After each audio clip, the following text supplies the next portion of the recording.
আগে এই মাফ করবে সুমিত রায়ের যে মামলাটি, সেই মামলাটি গতকাল বিচারপতি সুখনা ঘোষের বেঞ্চে মামলা শুনানির জন্য আসে, কিন্তু সেখানে একটি টেকনিক্যাল ফল্ট হয় এবং সেই টেকনিক্যাল ফল্ট হচ্ছে পদ্ধতিগত ত্রুটি। একটি মামলাতে নোটিশ সাত করা হলো, দ্বিতীয় আরেকটি যে মামলা, একটি গড়বেতা অন্যটি শালবনী থানার মামলা, সেই মামলার দুটোটি নোটিশ সাত না হওয়ার কারণে মামলাটি শুনানির জন্য অসম্পূর্ণ থেকে যায়। বিচারপতি সুখনা ঘোষ রেগুলার বেঞ্চে নিয়মিত বেঞ্চে পাঠিয়ে দেয়।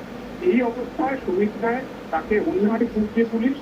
ভারপ্রাপ্ত প্রধান বিচারপতি তপব্রত চক্রবর্তীর বেঞ্চে দৃষ্টি আকর্ষণ করে তার আইনজীবীরা, সুব্রতী ব্যানার্জি, ওয়াইন ভট্টাচার্যরা, এবং সেই দৃষ্টি আকর্ষণের পর সমস্যাটি সেটা চিঠি আকার জানাতে বলে এবং সুমিত রায়ের তরফে চিঠিও দেওয়া হয়েছে প্রধান বিচারপতি সচিবালয়ে। ইতিমধ্যে দুটো আগাম জামিনের মামলার ফাইল চেয়ে পাঠানো হয়েছে প্রধান বিচারপতি সচিবালয়ের তরফে।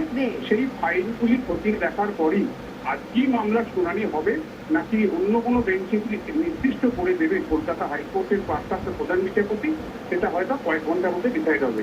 সেক্ষেত্রে আজকে শুনানি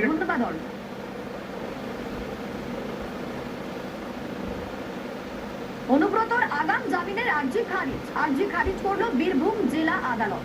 21-এর ভোটের পর ইটভাটায় হামলার অভিযোগ, অনুব্রতর নির্দেশে হামলা লুটের অভিযোগ, আর সেই মামলায় আগাম জামিনের আর্জি জানান অনুব্রত। তবে সেই আবেদন খারিজ হয়েছে। আমাদের সঙ্গে সুপ্রতিম রয়েছেন প্রতিনিধি। সুপ্রতিম, কি পর্যবেক্ষণ ছিল আদালতে? দেখো, ভোট পরবর্তী 2021 ভোট পরবর্তী অনুসারে অনুব্রত মন্ডলের নাম জড়ায় এক ইটভাটা মালিকের ইটভাটা থেকে ইনক্লুড করায় এবং এই প্রসঙ্গে কিন্তু অনুব্রত মন্ডল বীরভূম জেলা আদালতে আগাম জামিনের আর্জি জানায় এবং সেই আদালত কিন্তু তার সেই আর্জি খারিজ করেছে।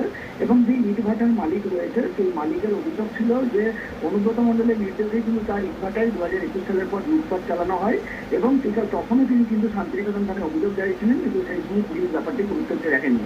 আবারও নতুন করে কিন্তু এই মাসেই অভিযোগ জানানো হয় এবং এরপরেই কিন্তু অনুব্রত আগাম জামিনে আবেদন করে।